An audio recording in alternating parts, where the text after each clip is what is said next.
चंदेषु निर्मलयना ऐचेषु अहियंतराशयना सागरे मणिगम्भीरा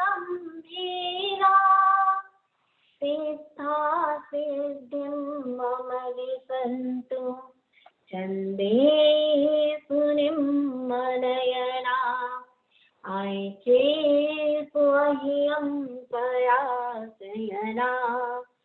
सागरे मणिगम्भीरा तीर्था सिद्धिं मम दिशन्तु चन्देषु निर्मलयना ऐचेषु अहियंतराशयना सागरे मणिगम्भीरा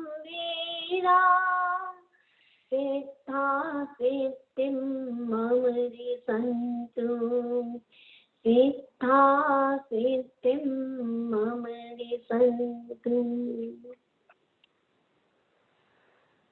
हमारी चर्चा चल रही है तीर्थंकर परंपरा की। 24 तीर्थंकर हुए हैं, उसमें हमने 15 तीर्थंकरों के बारे में जाना कि उन 15 तीर्थंकरों ने कैसे अपने तीर्थंकर गोत्र का बंधन किया था अपने जीवन में, और उनके लाइफ में क्या क्या परिस्थितियां आई, किन किन परिस्थितियों को उन्होंने सहन किया था। आज हम चर्चा करने जा रहे हैं अपने 16th तीर्थंकर भगवान श्री शांतिनाथ की। भगवान धर्मनाथ के बाद आते हैं हमारे सोलमें तीर्थंकर शांतिनाथ। कहते हैं कि इनका जीवन बड़ा प्रभावशाली था, अनेक भवों में इन्होंने तीर्थंकर पद की योग्यता संपादित कर ली थी। और इनके जीवन में भी आता है कि किस प्रकार इनकी देवता लोग भी इनकी परीक्षा करते हैं। पूर्व भाव भगवान का आता है, 8वां भव आता है भगवान का, जिनमें भगवान वज्रयुक्त नामक व्यक्ति होते हैं। रत्न संचया नाम की नगरी थी और वहां के महाराज क्षेमंकर की रानी रत्नमाला थी, जिनके पुत्र हुआ वज्रनाथ। वज्रयुद्ध हुआ और ये देखिए वज्र युद्ध आगे जाकर के समय बीतता जाता है। एक बार की बात है कि किसी समय अपनी देव सभा में जो इंद्र होते हैं वह ये चर्चा करते हैं और वज्र युद्ध की सम्यक्त्व की बहुत प्रशंसा करता है इंद्र। किंतु कुछ देवता ऐसे होते हैं जिन्हें विश्वास नहीं होता है कि क्या किया जाए, उनकी परीक्षा करनी चाहिए मुझे। अब देखिए कि अब वज्र युद्ध की परीक्षा करने के लिए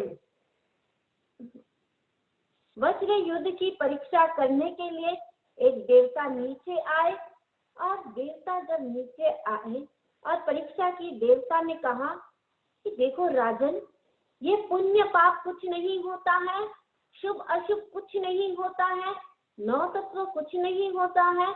आप क्यों अपना समय व्यर्थ कर रहे हैं इन सारी चीजों में? क्यों अंधविश्वास में समय आपका व्यर्थ नष्ट कर रहे हैं? राजा ने उत्तर दिया, देखो अच्छी बात है तुम नहीं मानते हो, किंतु तुम्हारे पास तो अवधि ज्ञान है। इस अवधि ज्ञान के द्वारा तुम अपने आप को देख लो कि जो तुमको आज ये भव्य संपदा प्राप्त हुई है वे किसके कारण प्राप्त हुई है। उस सब चीजों को तुम अपने आप देख लो, तुम्हें पता चल जाएगा कि ये सारा सुख जो तुम्हें मिला है वो पूर्व जन्म के कारण ही मिला है। वज्र युद्ध की ये बात सुन करके देव निरुत्तर हो जाता है और उनकी बहुत प्रशंसा करता है और कहता है कि इंद्र ने आपकी प्रशंसा की थी, इसलिए मैं केवल आपकी परीक्षा लेने के लिए आया हूँ, आप कुछ वरदान मांगे। वज्र युद्ध ने कहा, मुझे कोई वरदान नहीं चाहिए, बस इतना चाहूंगा कि आप अपने सम्यक्त्व को जल्दी से जल्दी प्राप्त करें। जब भी किसी मंदिर में जाते हैं या घर पे भी मंदिर होता है, हाथ जोड़ते हैं, उस समय ये भावना भानी चाहिए कि जितने भी देवता हैं वह सब जल्दी से जल्दी सम्यक्त्व को प्राप्त करें।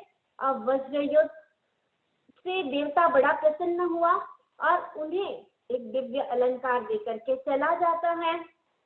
किसी समय की बात है कि वज्र युद्ध पूर्व भाव में एक कोई शत्रु होता है देवता, वो देखता है कि ये तो आराम से यहाँ रह रहा है, उसको गुस्सा आता है देवता को और वह उसके ऊपर इतना बड़ा पत्थर गिराता है। किंतु वज्र युद्ध जो होता है बड़ा शक्तिशाली होता है, वज्र ऋषभ नाराज का संघनन होता है उसमें, उसके कारण क्या होता है वो पत्थर के अपने आप टुकड़े हो जाते हैं। अब नाग पाश यंत्र को बांध देता है, उसके नाग पाश ऐसा यंत्र है कि जिसे कोई भी तोड़ नहीं सकता है। नाग पाश यंत्र को बांधता है किंतु इतनी शक्ति के कारण वज्र युद्ध नाग पाश यंत्र को भी तोड़ देता है। कालांतर जैसे जैसे समय बीतता जाता है, राजा क्षेमंकर जो कि इनके पिता थे, उनके मन में आया कि अब देखो पुत्र योग्य हो गया है, राज्य संपदा वज्र युद्ध को दे दी और सब कुछ देने के बाद जैसे वो दीक्षा लिए इनके पिताजी, उनको केवल ज्ञान हो गया और तीर्थंकर गोत्र का भावी तीर्थंकर गोत्र का भी बंधन करते हैं। इधर भावी तीर्थंकर जो वज्र युद्ध होता है उनके आयुध्यशाला में चक्र रत्न की प्राप्ति होती है और 6 खंड के राज्य को भी जीत जाते हैं। एक बार की बात है जब वज्र युद्ध राजसभा में बैठे थे तो एक व्यक्ति आया और उसने चिल्लाया बचाओ बचाओ बचाओ करके बहुत जोर से पुकारा और जाकर के राजा के चरणों में गिर जाता है। और वज्र युद्ध ने सोचा जो व्यक्ति शरणागत आया हुआ है उसे मुझे कभी भी ऐसे ही नहीं छोड़ना चाहिए, उसे कभी भी दूसरों के द्वारा भी उसे हर्ट नहीं होना चाहिए। अब इतने में देखे शस्त्र के साथ एक विद्याधर दंपत्ति आए और उसने कहा कि वज्र युद्ध आप इसको छोड़ दीजिए क्योंकि ये बड़ा बदमाश देव है। इसने क्या किया पता है आपको? इसने मेरी जो बेटी साधना कर रही थी उस बेटी को इसने विचलित किया और ऐसे हवा में उड़ा करके ले जाने लग गया। वज्र युद्ध ने भी ये बात उस विद्याधर दंपत्ति को समझाई और कहा कि तुम अपना पूर्व जन्म को देखो कि ये सब क्या है। ये सब बात जान करके वो व्यक्ति भी चले जाते हैं, विद्याधर चला जाता है, ये व्यक्ति भी चला जाता है। ये सारी बात देख करके अब वज्र युद्ध के मन में दीक्षा की भावना आ जाती है और बाद में दीक्षा ग्रहण कर लेते हैं और संयम दिक्पादोपगमन संठारा करके अंत में ग्रेवियस देव में उत्पन्न होते हैं। अब वहां से वो निकल करके वज्र युद्ध का जीव पुंडरकिनी नगरी में धनरथ के यहाँ पैदा होते हैं और माता का नाम होता है प्रियमती और पुत्र का नाम रखा जाता है मेघरथ। और इसकी घटना मुझे लगता है बहुत लोगों को पता भी है। अब देखिए मेघरथ होता है, ये पुत्र जब बड़ा हो जाता है तो मेघरथ का विवाह भी कर दिया जाता है और राजा इतना स्नेह पूर्वक मतलब कि जो राजा मेघरथ का पिता था बड़ा अपने पुत्र को लाइक करता था। वो समय बीतता जाता है, ये दीक्षा ग्रहण कर लेते हैं इसके पिता। अब ये राजा बन जाता है मेघरथ और कहते हैं कि इनमें जीव दया बहुत होती है। एक बार की बात है कि एक कबूतर इनके पास आकर के इनकी गोद में बैठ जाता है और बहुत पोलाइटली मेघरथ उनके हाथ फेरते हैं पीठ पर और वो भी निर्भय होकर बैठ जाता है। इतने में ही एक बहुत बड़ा बाज आता है, ईगल आता है और ईगल कहता है कि ये मेरा भक्ष्य है, ये मेरे खाने का है, इसलिए आप क्या करें, इसको मेरे पे ही रहने दे और इसको छोड़ दे। राजा ने कहा कि देखो दुनिया में बहुत सारी खाने की चीज है, तुम और कोई चीज खा लो, जो तुम्हें खाने को चाहिए ले लो, क्यों तुम किसी के प्राण लेते हो? जिस प्रकार तुम्हें प्राण अपने प्यारे हैं उसी प्रकार इसको भी अपने प्राण प्यारे हैं। तब बाज ने कहा महाराज एक जीव को मार करके दूसरे जीव को बचाना कोई धर्म नहीं है। कबूतर के ताजे मांस के बिना मैं मर जाऊंगा? आप चाहते हो मैं मर जाऊं? ये कैसे हो सकता है? या तो आप एक काम कीजिए, दोनों को बचाइए, और दोनों को नहीं बचा सकते तो कबूतर को छोड़ दीजिए। ये सुनकर मेघरथ ने कहा कि आप तुमको ताजा मांस ही तो चाहिए ना, लो मेरे शरीर का जितना मांस चाहिए तुम ले सकते हो और इस असहाय कबूतर को छोड़ दो। बाघ ने कहा कि ठीक है, बात मान ली। अब देखिए जो मेघदत्त था अपने बॉडी के एक एक पार्ट्स को काट के दे रहा था। सारी रात सभा में जितने लोग थे रो रहे थे, इतना अच्छा सा राजा है क्या, वो फिर भी कबूतर के बराबर उसका वेट नहीं हो रहा था। आखिर में राजा ने सोचा कि पूरा शरीर ही उसने क्या किया, उस वेट स्केल के ऊपर रख दिया। जैसे ही रखा तब बराबर हो गया। बाज अपने मूल स्वरूप में आता है, देवता था वो बाज, मूल स्वरूप में आकर के राजन को वंदन करता है और अपनी बात बताता है कि इंद्र ने आपकी प्रशंसा की थी किंतु मुझे विश्वास नहीं हुआ। मैं आपसे क्षमा चाहता हूँ कि मेरे कारण आज आपको तकलीफ हुई है इतनी, इसके लिए क्षमा चाहता हूँ। यहाँ से चले जाते हैं। एक बार घटना घटती है कि इंद्र अपने इंद्राणियों के पास में राजा मेघरथ की प्रशंसा करते हैं कि इतने मतलब महान पुण्य संचय किए हुए हैं। एक बार की बात है कि वो अपनी पौषधशाला में अष्टम तप कर रहे थे। आजकल बहुत सारे कमरे बना दिए जाते हैं कि ये अमुक का कमरा, ये अमुक का कमरा, ये अमुक का कमरा है। किंतु पुराने जमाने में ऐसा होता था कि एक कमरा ऐसा बनाया जाता था जहाँ पर केवल साधना करते थे। उनकी जो उपवास करते थे, पौषध करते, तो केवल उसी कमरे में वो करते थे, जो आज हम कह सकते उपासना कक्ष बोलते हैं। तो पौषधशाला में जाकर के ध्यान कर रहे थे अपने। इतनी में इतनी सारी जो देवियां होती है वो आती है और कितनी प्रकार से राजा मेघरथ को विचलित करने का प्रयास करती है, अनेकों उन्हें परिचय भी देती है। किंतु देवियां आखिर सूर्योदय होते होते हार मान लेती है और नमस्कार करके चली जाती है। प्रातःकाल राजा मेघरथ के मन में आता है कि अब मुझे दीक्षा ले लेनी चाहिए और अपना जो राज्य है अपने पुत्र को दे करके वो दीक्षित हो जाते हैं और अंत समय में साधना करके सर्वार्थ सिद्धि में विमान में वो 33 सागर का आयुष्य पूर्ण करते हैं और वहां से जन्म लेते हैं। भाद्रव कृष्णा सप्तमी के दिन हस्तिनापुर के महाराज विश्वसेन और महारानी अचिरा के यहाँ पर जन्म लेते हैं। अब वो तीर्थंकर के रूप में जन्म नहीं, एक साधारण बालक के रूप में जन्म हुआ उनका। किंतु अब जो ज्योतिष थे उन्होंने विद्या से देखा अपने की अरे 14 महास्वप्न जिसको आए हैं ये तो बनेंगे आगे के भावी तीर्थंकर। और शांतिनाथ की दो विशेषता थी, ये चक्रवर्ती भी बने और तीर्थंकर भी बने, दोनों चीज बने। अब शांतिनाथ का समय बीतता जा रहा है। अब यहाँ पर इनके पिताजी जो थे वो दीक्षित हो जाते हैं और बाद में पता चलता है कि जैसे ही पिता दीक्षित होते हैं इनके यहाँ पर चक्र रत्न आता है और चक्र रत्न आने के बाद में ये चक्रवर्ती के रूप में हो जाते हैं। बाद में इनके मन में आता है चक्रवर्ती का सब इतना भोगावली भोग भोगा है मैंने, अब मुझे दीक्षा ले लेनी चाहिए। अपने लोकांतिक देव भगवान को प्रेरणा देते हैं। वैसे भगवान तीर्थंकर जैसे बताया था पहले भी स्वयं बुद्ध होते हैं, किंतु केवल एक परंपरागत बनाने के लिए भगवान को वो निवेदन करते हैं। उसके बाद भगवान वर्षी दान करते हैं 1 वर्ष के लिए और बाद में दीक्षित होते हैं। दीक्षा जो भी तीर्थंकर लेते हैं उनके बेले का तप होता है। इस प्रकार भगवान अपनी साधना को करके तीर्थंकर भव में मोक्ष की प्राप्ति हो जाते हैं।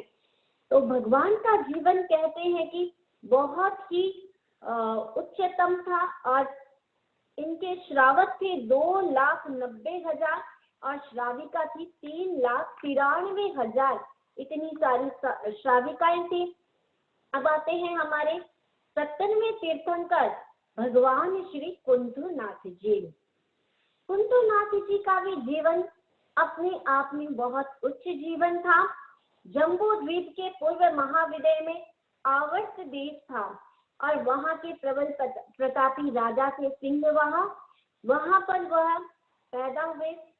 राजा ने सोचा कि देखो ये राजा थे, राजा बड़े संतों के संपर्क में रहता था और इनका संपर्क इतना ज्यादा था कि इनके मन में कई बार आता था कि अब मुझे भी क्या करनी चाहिए, दीक्षा ले लेनी चाहिए। राजा के मन में आता था, किंतु वापस जैसे ही राज कार्य में बिजी होता, अपना काम भूल जाता, दीक्षा की बात भूल जाता। इसी प्रकार देखिए मनुष्य क्या कर रहा है, मनुष्य चाहता है जब प्रवचन सुनते हैं, कुछ सुनते हैं, एक बार मन में आता है इतना अच्छा है कि मैं भी साधु बन जाऊं, किंतु उसी समय जैसे ही बंद होता है प्रवचन, 1 घंटा बाद वापस उसी जिंदगी में आ जाते हैं, क्योंकि उनके पास सोचने के लिए टाइम ही नहीं होता है कि मुझे भी दीक्षा लेनी है, वैराग्य लाना है। इधर समय बीतता जाता है और राजा के मन में आता है कि नहीं, अब मुझे दीक्षा ले लेनी चाहिए। अपने पुत्र को सारा राज्य भार दे करके शंबराचार्य के पास वो दीक्षित हो जाते हैं और दीक्षित होने के बाद तीर्थंकर गोत्र का बंधन करते हैं और साथ साथ में चक्रवर्ती पद का भी आयुष्य का बंधन करते हैं। तो दोनों तीर्थंकर पद और चक्रवर्ती दोनों ही बनते हैं और बाद में सर्वार्थ सिद्धि विमान में सर्वोत्कृष्ट स्थिति वाले देव बनते हैं। अब भगवान का जन्म होता है, महारानी श्रीदेवी और राजा सूरसेन के यहाँ पर भगवान का जन्म होता है। अनेकों बधाइयां दी जाती है, सब कुछ किए जाते हैं। समय पूरा होने पर अब सोचा भगवान का नामकरण किया जाए। अब नामकरण में क्या किया जाए, तो नामकरण में राजा ने कहा कि जब ये माता के गर्भ में आया था, इसकी माता ने बहुत सारे कुंतु रत्न देखे थे। एक प्रकार का रत्न होता है कुंतु, बहुत सारे कुंतु रत्न देखे थे, इसलिए इनका नाम कुंतु रखा जाए। राजसभा में सभी ने कुंतु नाम से इसको पुकारा। युवा होने पर अनेक राजकन्याओं के साथ इसका विवाह कर दिया जाता है। बाद में दीक्षा लेते हैं। दीक्षा लेने से पूर्व चक्रवर्ती पद इनके पास आता है।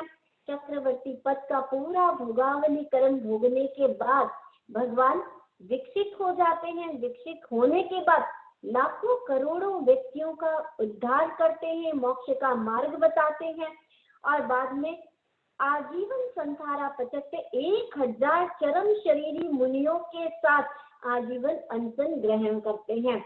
चरम शरीरी वह मुनि होते हैं जो एकाभवतारी होते हैं, एक ही बार जन्म लेंगे और मनुष्य में आते ही मोक्ष को प्राप्त हो जाएंगे। अंत में भगवान कुंतुनाथ प्रारंभ में चक्रवर्ती थे, बाद में तीर्थंकर बने और समय अपनी साधना करते हुए मोक्ष को प्राप्त हो गए। इनका आयुष्य कुल था 95,000 वर्ष का इनका आयुष्य था।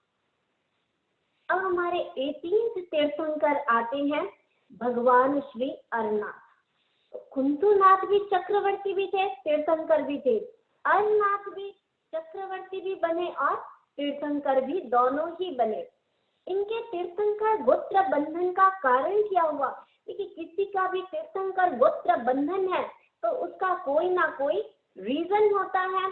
तो सुसीमा नगरी और नरेश धनपति के रूप में ये पैदा हुए थे, वहां के जीव थे और लोगों के प्रति इनकी बड़ी नीति निष्ठा थी। संसार में रहते हुए भी ये संसार में रचे पचे नहीं रहते थे, बहुत सीधी सादी जिंदगी जीते थे। राजा थे, उनके मन में आता था कि अरे मेरे कारण मैं किसी को भी कष्ट नहीं दूं, कोई भी मेरे राज्य में भूखा नहीं रहे, दुखी नहीं रहे।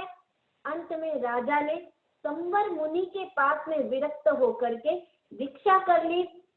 एक बार की बात है, चतुर्मासी तप किया इन्होंने और चतुर्मासी तप के पारने में जिंदास के यहाँ पर ये मुनि पधारे गोचरी के लिए।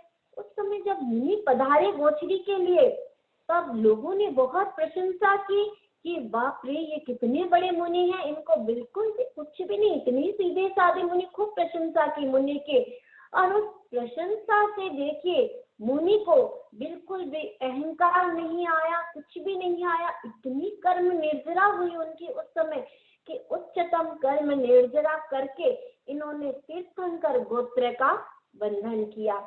और अंत में आराधक पद पाकर के ग्रेवियस में उत्पन्न हुए।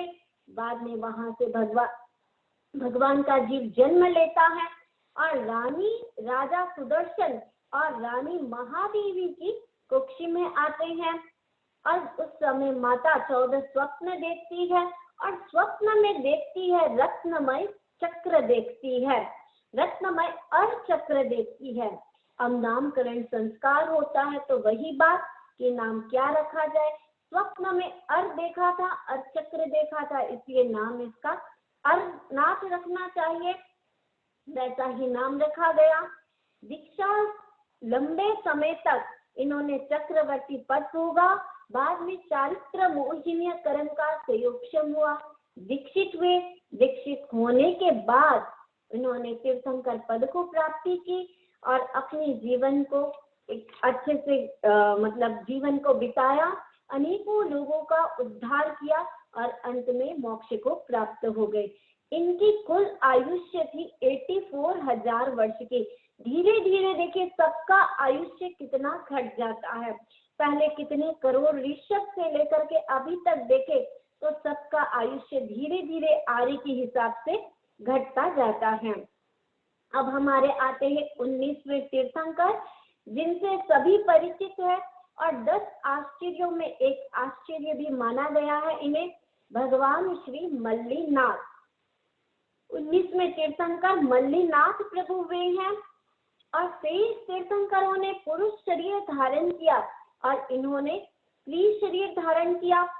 स्त्री शरीर में इतना आत्म विकास तथा इतना पुरुषार्थ स्वयं में एक आश्चर्य की बात है, क्योंकि स्त्रियों को कहा गया है कि उसकी उत्पत्ति ही माया से होती है।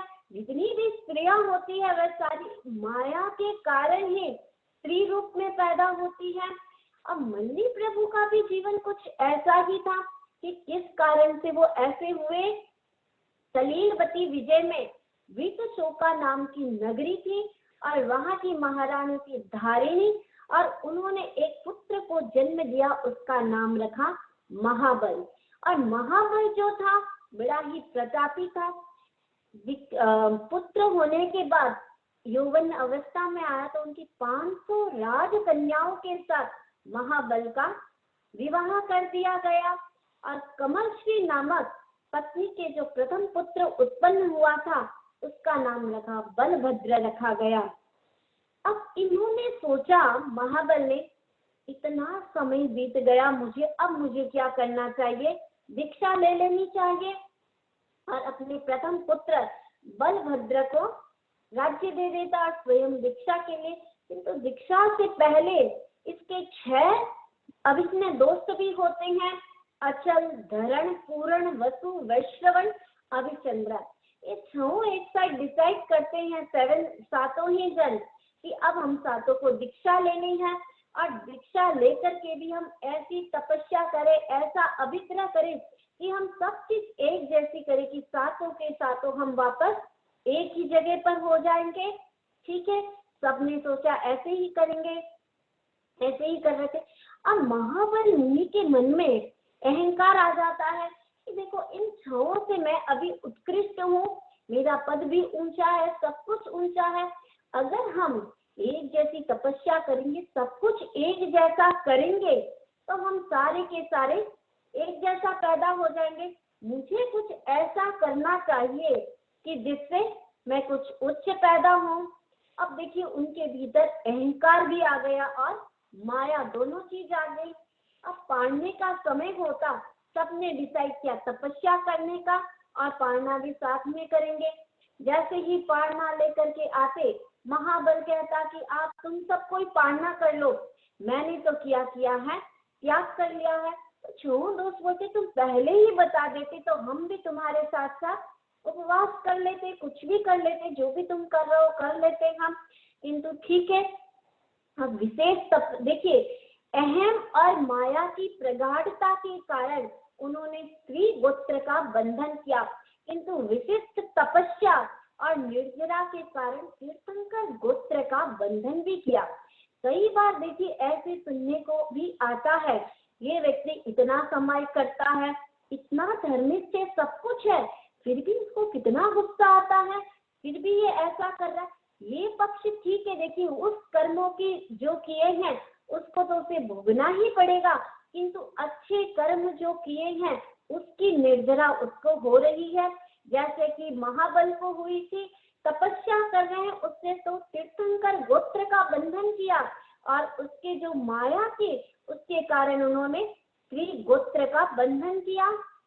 अब सारे के सारे देखिए यहाँ से मर करके अनुत्तर लोक के व्यंजित विमान में मुनि देव रूप में पैदा हुए।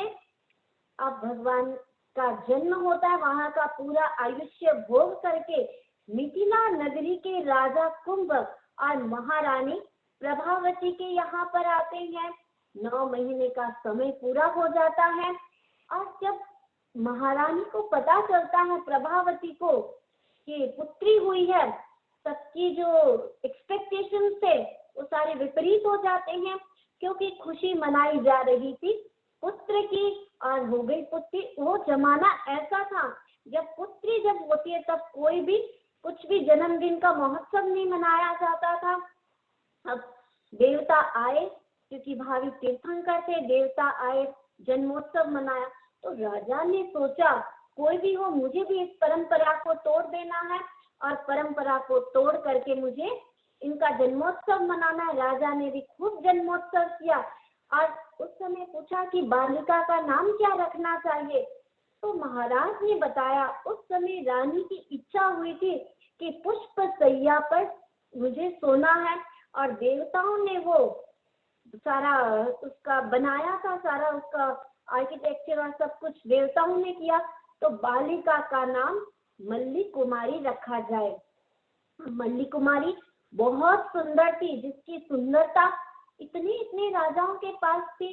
अब मल्ली कुमारी देखिए जैसे जैसे यौवन होती गई और ज्यादा सुंदर होती गई।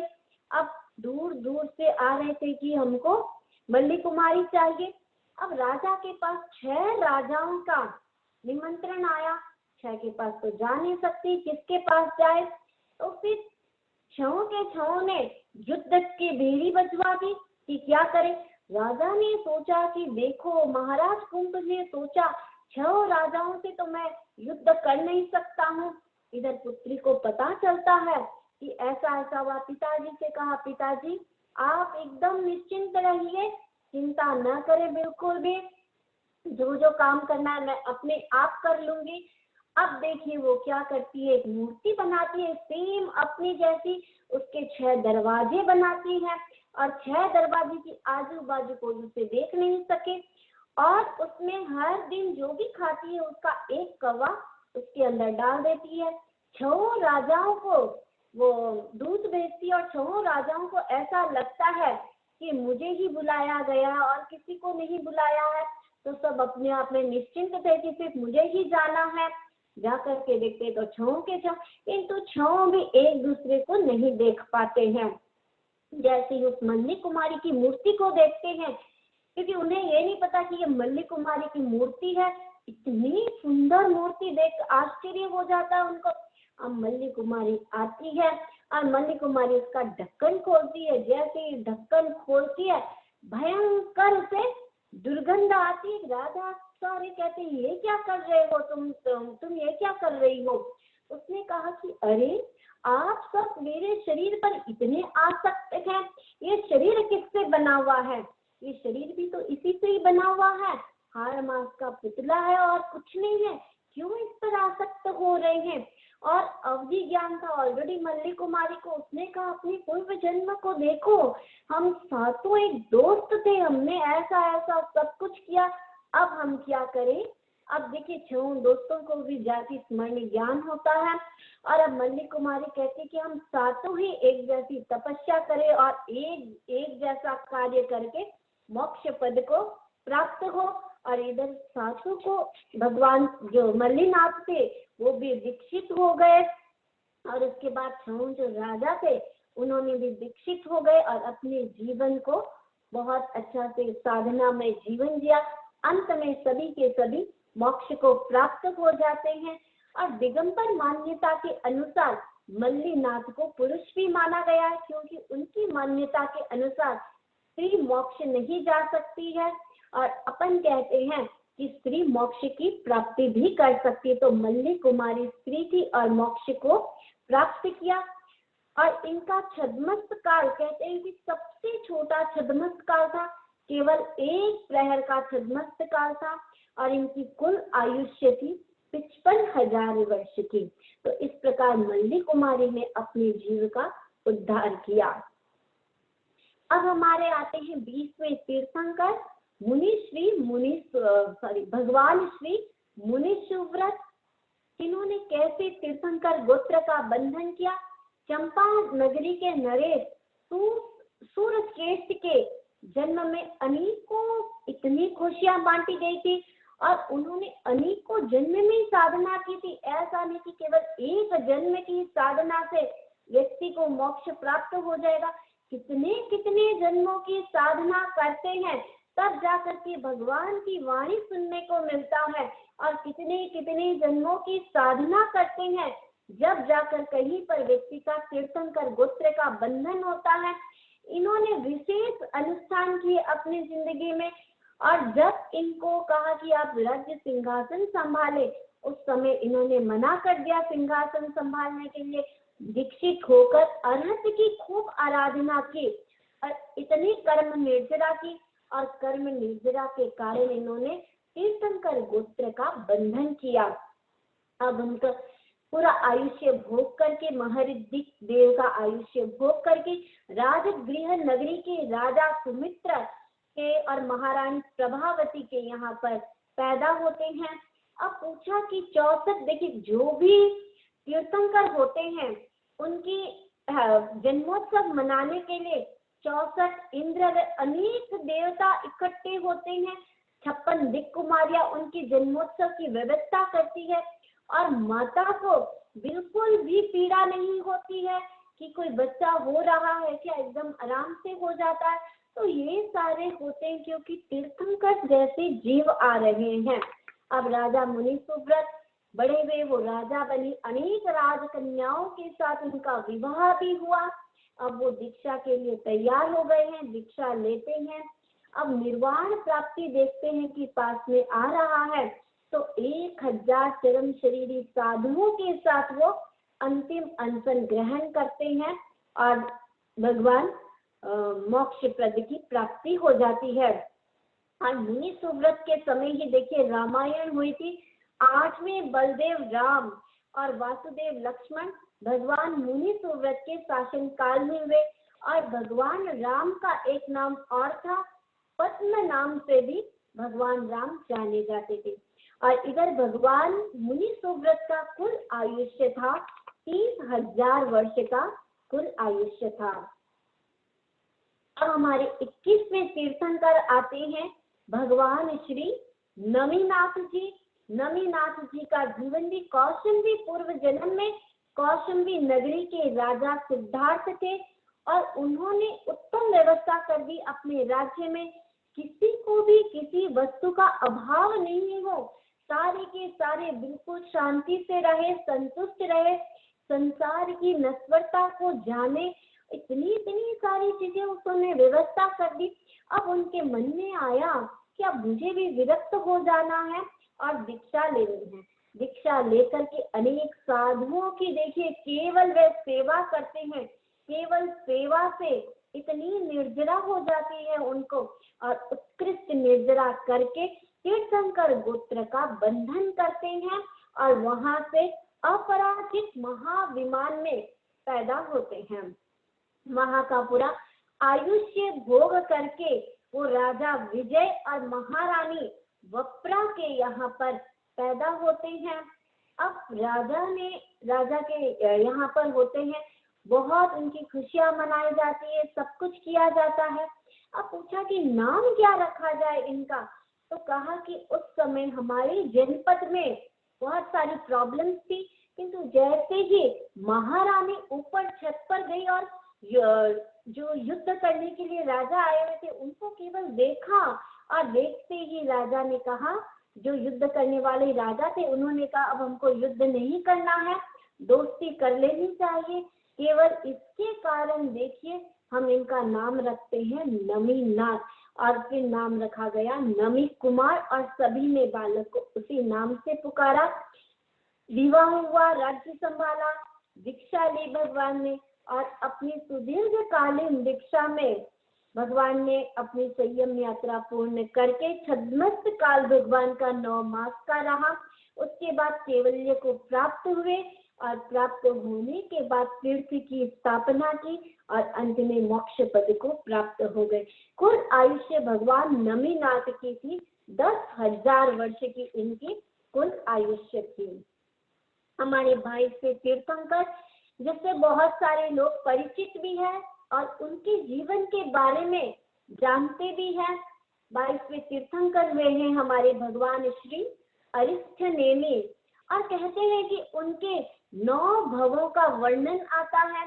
24वें तीर्थंकर में 21वें तीर्थंकर तो प्राग ऐतिहासिक काल में हुए हैं, और 23वें तीर्थंकर पार्श्व और 24वें महावीर ऐतिहासिक काल में हुए हैं, और 22वें तीर्थंकर अरिष्टनेमि को पहले प्राग ऐतिहासिक महापुरुष के नाम से माना जाता था, और आज कई विद्वान भी उन्हें ऐतिहासिक बताते हैं। और केवल इनके देखिए बहुत जगह इनको मानते भी है लोग, और इनके टोटल 9 भवों का वर्णन आता है। पहला व दूसरा भव भगवान का होता है जम्बू द्वीप के भरत क्षेत्र में अचलपुर नाम की नगरी थी, और वहां के राजा विक्रमधन राज्य करते थे, और पटरानी थी धारिणी। उनके पुत्र हुआ धन कुमार। ये धन कुमार जो था भगवान अरिष्टनेमि का धीर था, और इनका विवाह हुआ राजकुमारी धनवती के साथ। दोनों समय अपना अच्छे से बिता रहे थे।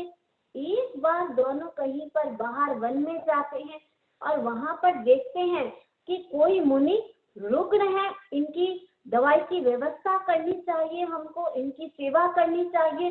केवल देखिए उन्होंने क्या किया, आहार पानी दवाई की व्यवस्था कर दी मुनि की, और इतनी सेवा भक्ति की मुनि की। मुनि के उपदेश से उन्होंने उस समय सम्यक्त्व रत्न को दोनों ने प्राप्त किया।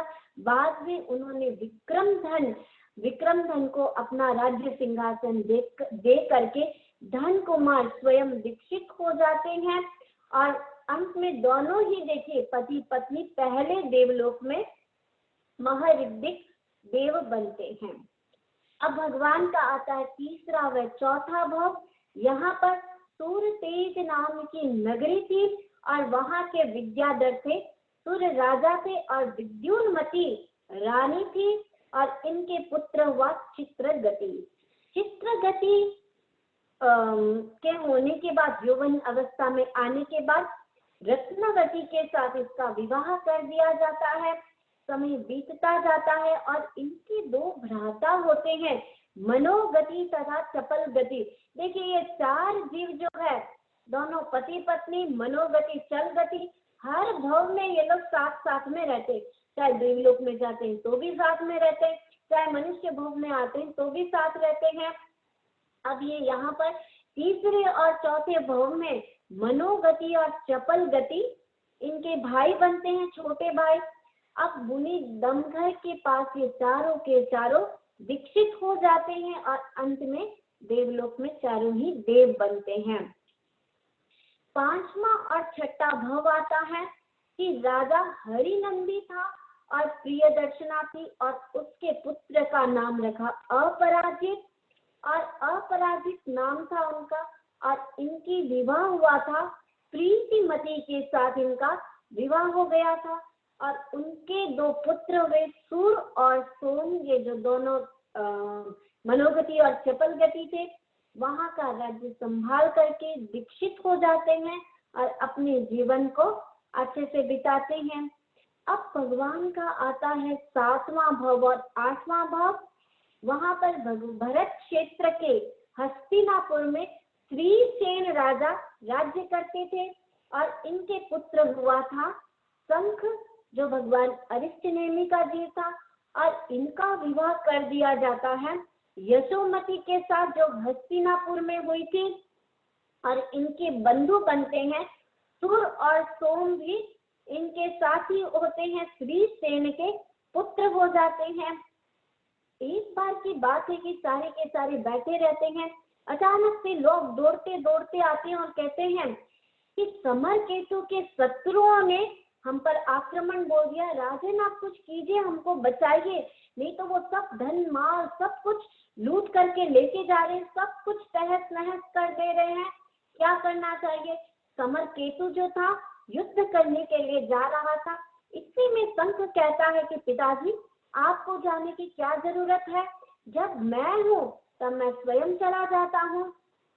ठीक है, अब इधर देखिए समरकेतु जो था, शंख जो था युद्ध के लिए जाता, भीषण युद्ध होता है दोनों में और युद्ध में शंख जीत जाता है। अब ये पल्लीपति समरकेतु को जो पकड़ के ला रहा था, बीच में ये देखता है कि एक विद्याधर मणिशेखर एक महिला को परेशान कर रहा था। उसने उसको धुतकारा, क्यों भाई? वो लड़की जो थी अवसर देख करके भाग करके आती है इनके पास और कहती है कि ये विद्याधर मेरे साथ जबरदस्ती शादी करना चाहता है। अच्छा, उसने भी उस विद्याधर के साथ युद्ध किया और वह विद्याधर हार जाता है। ये राजकुमारी यशोमती बड़ी खुश होती है इनके पावर को देख करके और कहती इतना बलशाली, मुझे विवाह करनी है तो इसी से करनी है। और उधर वो उस दोनों का विवाह हो जाता है, गंधर्व विवाह कर लेते हैं। जब राजा श्रीसेन को पता चलता है कि मेरा पुत्र जीत गया, बड़ी खुशी होते हैं। पूरे पूरे राज्य को, पूरी सिटी को सजाया जाता है, पुत्र का वेलकम किया जाता है, साथ में पुत्र वधू भी आती है, उसका भी वेलकम किया जाता है, सब कुछ करते हैं। अब श्रीसेन सोचता है कि मुझे क्या करना चाहिए, दीक्षित हो जाना चाहिए।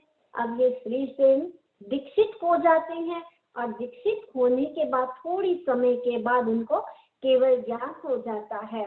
अब एक बार की बात है कि ये श्रीसेन जो था वो पूछता है कि एक बार की बात है कि दोनों की दोनों, ये जो शंख था और इनकी रानी थी यशोमती जंगल में घूमने जाते, तो एक मुनि है, उनको बड़ी प्यास लगती है, इतने आकुल व्याकुल हो रहे थे प्यास के लिए, तो वो आए, इशारे से मुनि ने कहा पानी। अब वो पानी के लिए कहा तो मुनि ने, तो यशोमती सब जगह पानी देख रही थी, कहीं पर भी उचित पानी नहीं मिला। उसके मन में आया अरे किशमिश भिगोई हुई थी, उस किशमिश का पानी तो मुनि के काम आ जाएगा।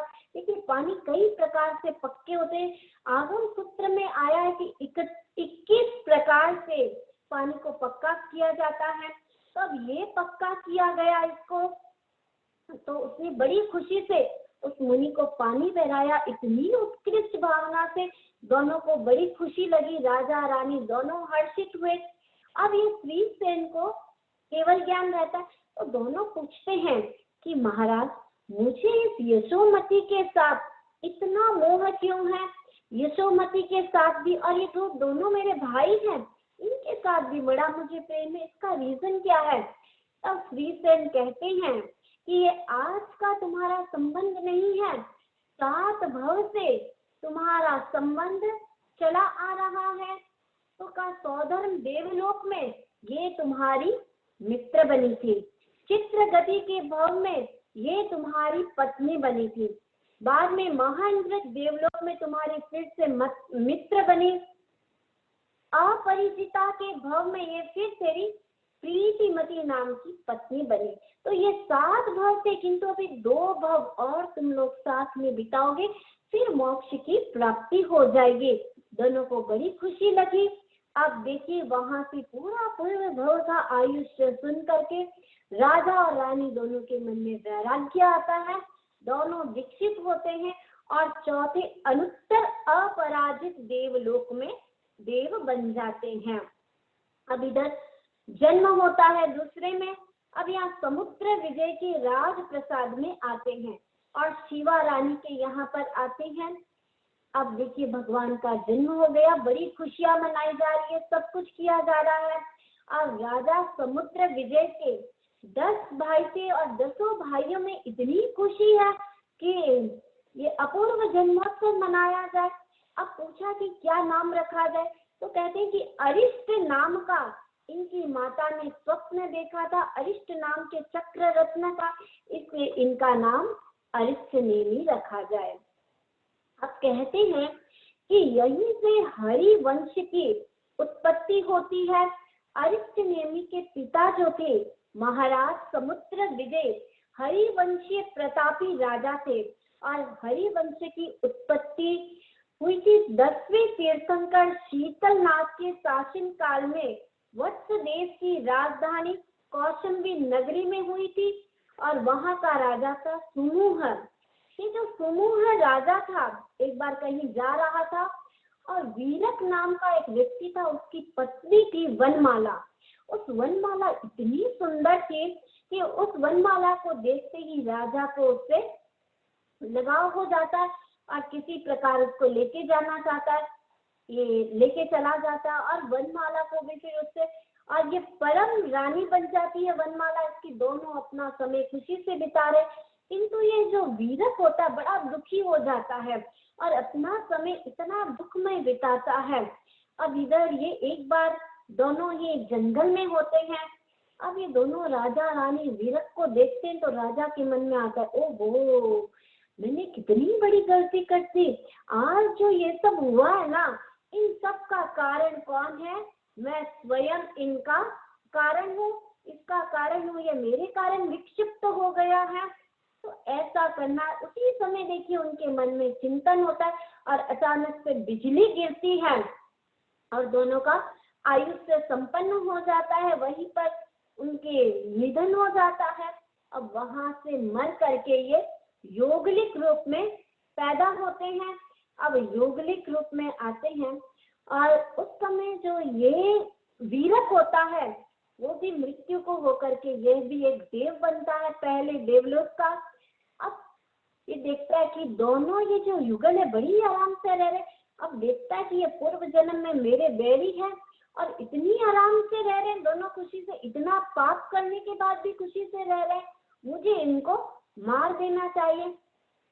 फिर मन में आया, मैं क्यों इनको मारूं, मैं क्यों अपना कर्म बंधन करूं, छोड़ो, मैं इनको ऐसे फंसा देता हूँ जिनके कारण ये नरक में उत्पन्न हो जाए। देखिए अगर व्यक्ति के भाग्य बहुत अच्छे होते हैं, वो अच्छे भाग्य लेकर के आया है, और गलत दोस्तों की संगति हो जाती है, कोई भी गलत संगति हो जाती है, तो उसका भविष्य पूरा खराब भी हो सकता है, उसकी गति खराब भी हो सकती है। अब देखिए इसने किया उसी समय की बात है कि चंपा नरेश का उसी समय निधन हो गया था। अब उस समय उनके कोई पुत्र नहीं था, और लोगों में मारा मारी चल रही थी कि कौन राजा बनेगा, कौन नहीं बनेगा राजा, क्या किया जाए।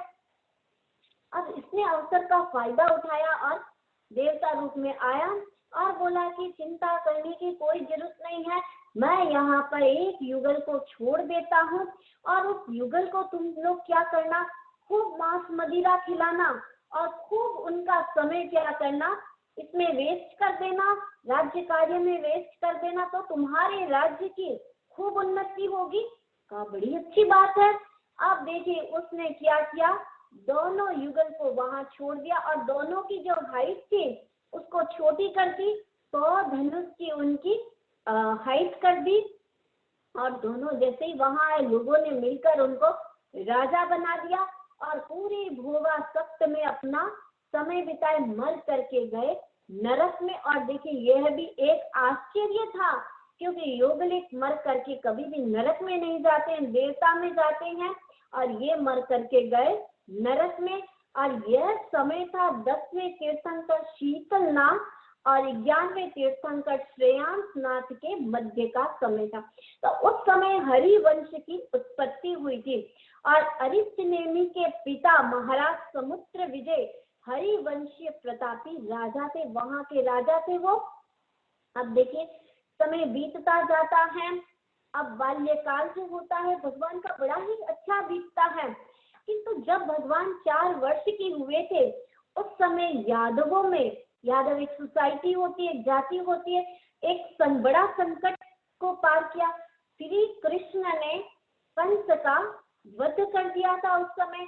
उसके बाद देखिए जब कंस का वध किया था, उसकी एक पत्नी थी कंस की, जीवयशा नाम करके, जीवयशा ने अपने पिता प्रति वासुदेव को जाकर के बोलती है कि देखो जरासंध, प्रति वासुदेव जरासंध होता है कि तुम्हें किसी भी प्रकार से यादव कुल का, यादवों का तुम्हें नाश करना पड़ेगा।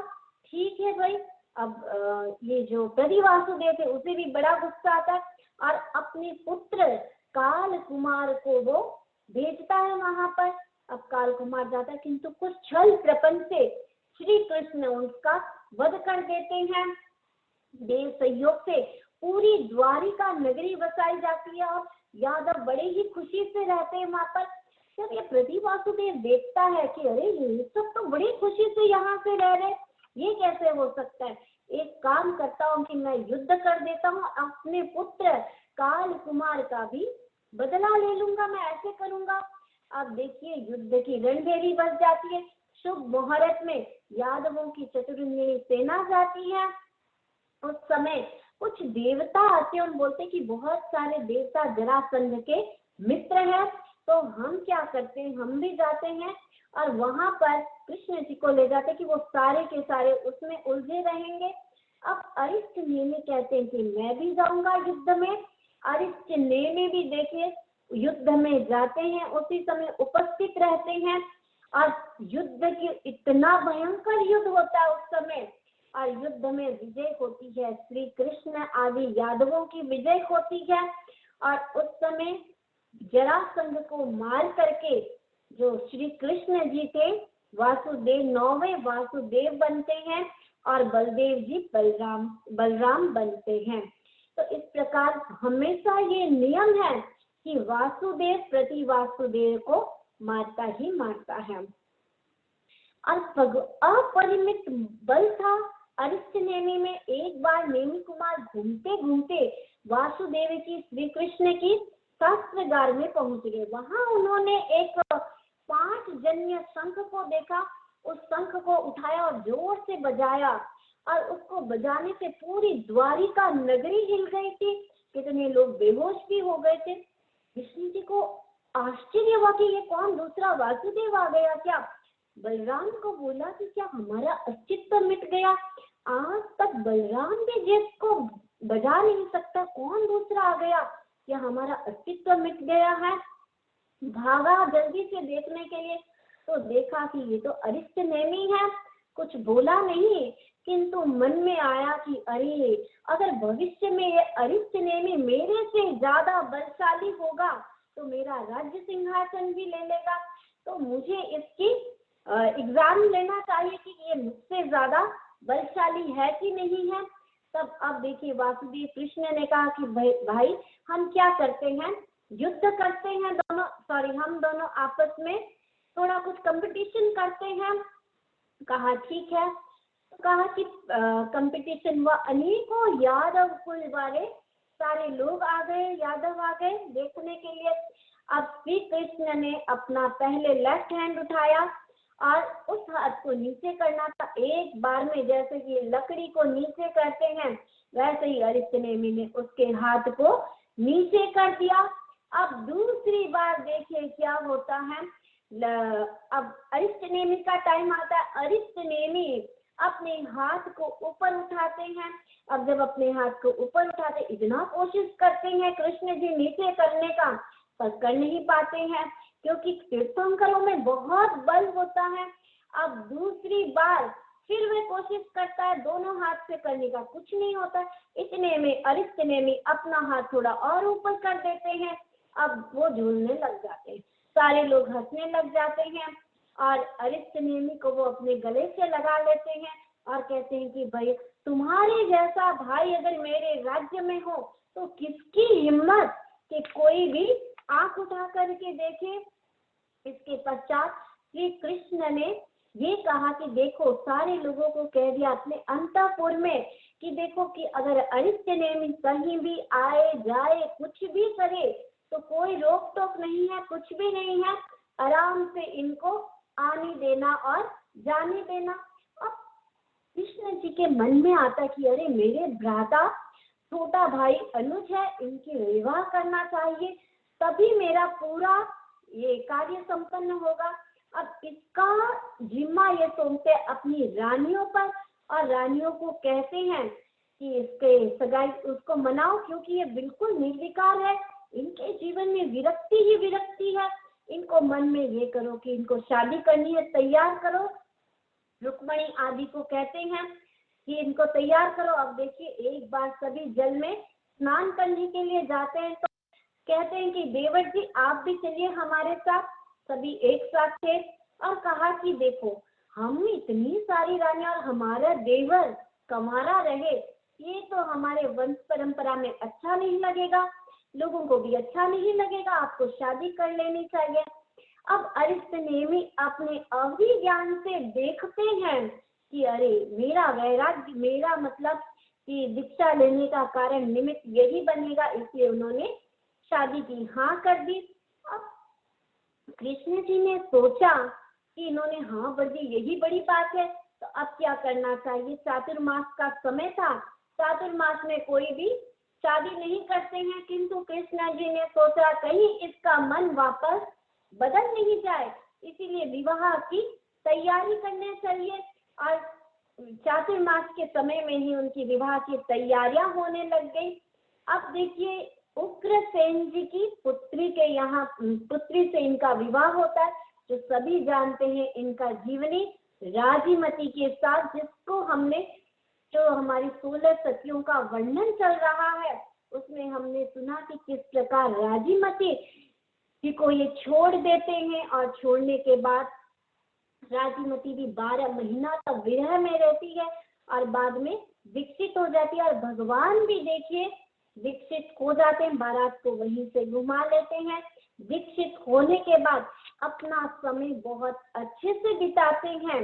और भी भगवान अरिष्टनेमी के बाद में केवल ज्ञान हो जाता है, अरिष्टनेमी को, राजीमती को विरक्ति हो जाती है।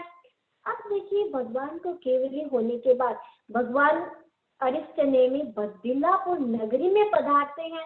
तब हम आगे, हमारा समय पूरा हो गया है। अब बद्रिलापुर नगरी में भगवान देखिए पधारे हैं।